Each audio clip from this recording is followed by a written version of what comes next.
Heart অ্যাটাকের লক্ষণ না, মানে অ্যাকচুয়ালি যখন হার্ট অ্যাটাক হয়, হার্ট একটা জায়গায় রক্ত পায় না, তখন যেটা মেনলি যে জিনিসগুলো হয় সেটা হচ্ছে আমাদের শরীরের মধ্যে একটা সিস্টেম রয়েছে যারা হার্টকে কন্ট্রোল করে, সেটাকে আমরা বলি সিম্প্যাথেটিক সিস্টেম।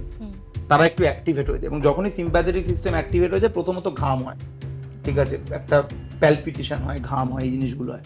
তার সঙ্গে হার্ট অ্যাটাকের যে ব্যথা হয়, এবার ব্যাপারটা হচ্ছে না এই ব্যথা যে সবার একই রকম হবে তা নয়। বইতে একটা লেখা রয়েছে, সেটা হচ্ছে মনে হবে যে একদম চেপে কেউ বুকের মধ্যে বেল্টটা এরকম, আপনার বুকের মধ্যে কেউ বেল্ট ধরে এরকম চিপে ধরে রেখেছে, যে আপনার মনে হচ্ছে বুকের উপর কেউ বসে পড়েছে, এইরকম একটা ব্যথা।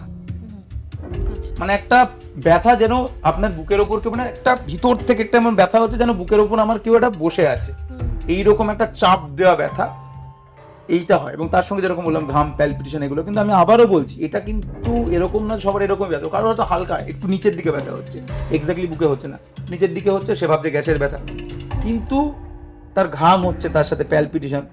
মেনলি হার্ট অ্যাটাকে যেটা সমস্যা হয়, যে জন্য অনেক মানুষ মারা যান আমার মনে হয়, মানে হার্ট অ্যাটাকে না সব থেকে ইম্পর্টেন্ট যেটা, সেটা হচ্ছে সময়।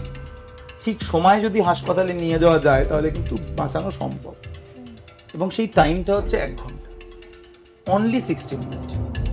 এইবার কি হয়, ধরুন ব্যথা শুরু হলো, তার মানে তার হার্ট অ্যাটাক হয়ে গেছে, কিন্তু এবার সে ভাবছে গ্যাসের ব্যথা, একটা গ্যাসের ট্যাবলেট খেলো, একটা জলে গুলে কিছু একটা খেলো, একটু শুলো, আবার কমছে না, আবার আরেকটা খেলো, এরকম করতে করতে একটা সময় অজ্ঞান হয়ে গেল। কারণ একটা সময় হার্ট আর কাজ করছে না, হার্টের মধ্যে হঠাৎ করে দাঁড়িয়ে গেছে, ব্রেনে রক্ত যায়নি, অজ্ঞান, তখন হাসপাতালে নিয়ে যাবে।